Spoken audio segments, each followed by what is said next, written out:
Spécial Célina à Prenez-en de la graine, troisième partie avec Zoé. Zoé, bonjour. Bonjour.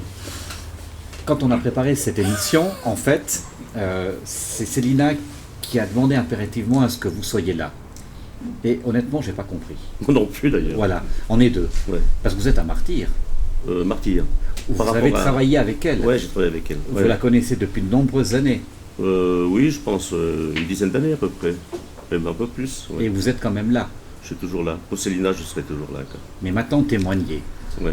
Travailler avec Célina, est-ce que c'est une douleur profonde? Non, pas du tout. Non. On a monté un spectacle ensemble. C'était les raisons d'espérer de Michel Viala. Et puis on a bossé comme des fous. Et on a bien travaillé. Il n'y a jamais eu une dispute, quoi que ce soit. J'ai un souvenir, un très très grand souvenir de ce tournage parce que Michel Viala se trouvait dans un EMS à Genève, près de Genève, ou Lausanne. Près de Genève. Près de Genève. Un grand sur Céline. Oui. Et puis on est descendu le trouver dans cet EMS. On est arrivé dans sa chambre, on était assis sur son lit, et puis on nous racontait des histoires. Bon, il était un peu mégalo quand même. Hein. Et puis je trouve que c'était un super souvenir de se trouver en face de Michel Viala. Je ne sais pas si tu connais Michel Viala. Oui, je connais bien, oui. qui est quand même assez impressionnant. C'est impressionnant, ouais, très impressionnant. Et puis le contact s'est établi tout de suite. Extraordinaire, il n'y a pas eu d'histoire. On a demandé si on peut jouer sa pièce, faites ce que vous voulez. Vraiment là, c'est un grand moment d'émotion, enfin pour moi. Et qu'est-ce qui vous parlait, les deux, Michel Viala? C'était une évidence ou bien c'était un univers qui vous percutait aussi, Célina? C'était incroyable, comme dit Zoé, oui, bien sûr, parce qu'il dégage quelque chose d'exceptionnel. Michel Viala, de par sa voix, de par son physique, il a des yeux d'un bleu profond comme ça, une gueule, comme on dit, hein, qui a... moi j'étais totalement acquise à la cause. Et moi tu disais il est un peu mégalo, mais moi je dirais il était surtout un grand poète parce que c'est vrai qu'il avait cette faculté de mélanger la réalité avec des histoires finalement qu'il imaginait. Je ne sais pas jusqu'à quel point on peut dire qu'il était mégalo ou jusqu'à quel point... Non, maintenant, sur la fin, de raconter beaucoup d'histoires et qui n'étaient pas toutes vraies, quoi. C'est l'histoire de la guerre, des choses... C'était quand même tout un monde, quoi. Un monde, Michel Viala, moi, c'est dans les plus belles rencontres que j'ai faites. Et ça a changé après la façon de l'interpréter sur scène, le fait de l'avoir vu, de l'avoir côtoyé comme ça? Non, parce qu'on a été le voir, on avait déjà pas mal de jours de répétition, donc on n'a pas tellement changé notre façon de jouer, quoi. Mais c'est clair que quand on l'a vu, et qu'on a rejoué après, il y avait toujours cette image d'EMS assis sur son lit, enfin voilà, quoi. Et ça crée encore une plus grande vérité. Enfin, moi je connais Viala depuis, j'ai déjà joué L'Objet de lui, j'ai joué des Raisons d'espérer. C'est toujours des pièces qui sont vachement bien écrites, quoi. C'est une simplicité. Quand on lit le texte, c'est facile. On dit c'est facile à le jouer. Mais quand c'est tellement simple que ça devient difficile à jouer. Il faut du travail, d'accord? Ouais, c'est beaucoup de travail. Célina est quelqu'un de très consciencieux, ça vous l'avez remarqué déjà rien que pour son travail au niveau de la scène. Et elle me dit, voilà, on fait venir Zoé, avec lui, il faut aborder le côté de populaire. Comment on peut faire de l'humour ou n'importe quoi de façon populaire, mais de façon respectueuse. Et ça, depuis le début qu'on vous connaît, depuis une trentaine d'années que vous êtes soit devant des caméras, soit sur scène, il y a ce côté-là chez vous, populaire, mais respectueux des gens en face. Respectueux vis-à-vis déjà des comédiens qui jouent avec moi. Enfin, disons, je suis en principe de savoir le texte par cœur, pas d'improvisation. Donc je respecte le comédien ou la comédienne qui est en face de moi, et surtout je respecte aussi le public. Pas d'improvisation, ça m'étonne. Vous êtes pas capable de ne pas déraper, de rester toujours bien cadré. Ouais. D'accord. Pas d'improvisation. Je fais l'improvisation quand je suis seul. Voilà, ça c'est clair, parce qu'on n'emmerde personne. Mais lorsqu'il y a quelqu'un à côté, on n'a pas le droit de faire l'improvisation. J'ai une question qui me titille depuis le début. Est-ce que vous avez réussi à faire chanter à Célina le petit poisson? Ouais, elle chante très bien d'ailleurs, elle va chanter un petit poisson. Je me suis dit, il fallait un collector pour cette émission. Est-ce qu'on arrive à faire le petit poisson avec Célina? Moi j'arrive, oui. Ouais. Mais elle, je crois pas. Mais elle a une envie d'ébridée, ça se voit tout de suite. On essaye? Ouais, d'accord. Hein, Alors, on y va.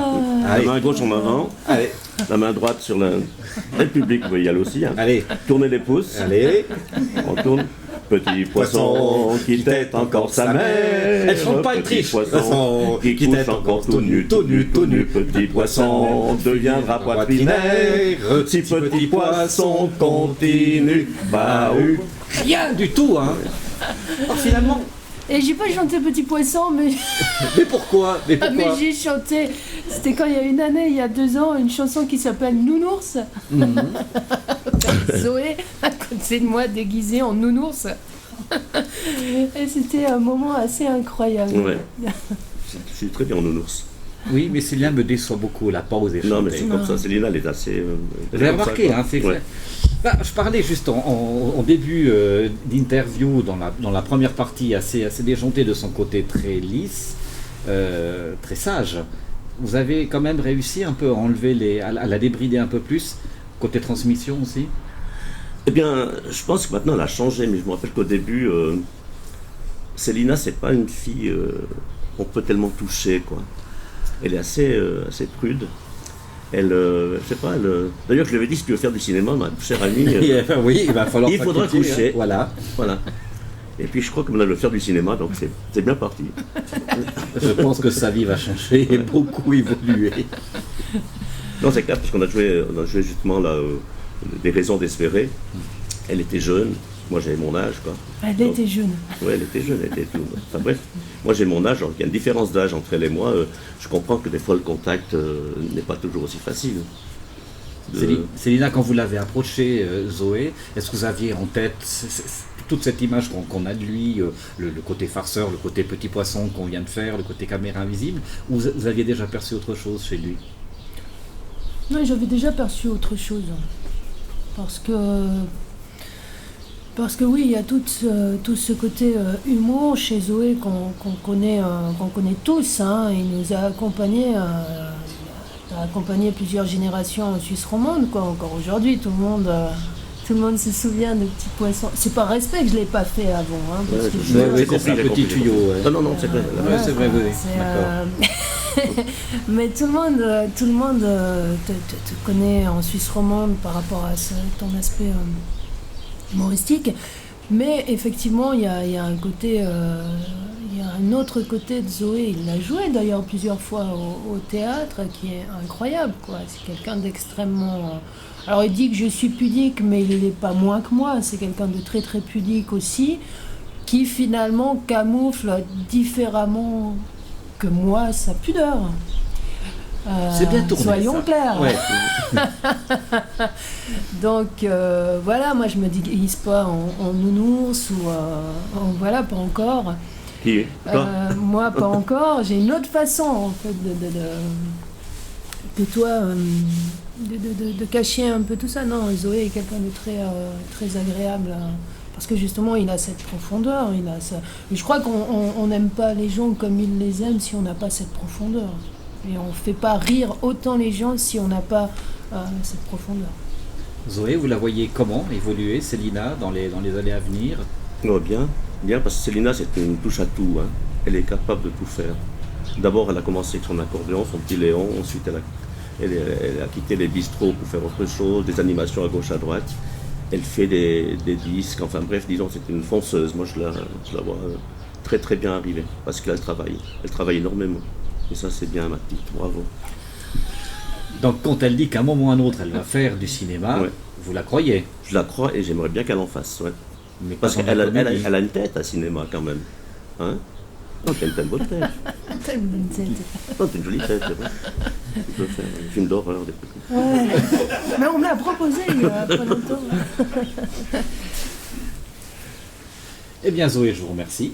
C'est fini. C'est déjà fini, et oui. Eh bien, merci. Célina, je te souhaite un grand succès, un bel avenir. ton avenir il est devant toi, le mien il est bien derrière. Hein. Allez. Vous avez le droit. Ah, vous avez le droit de lui faire la bise hein, aussi, c'est la tradition. Merci. Oui. Petit poisson. Oh merde.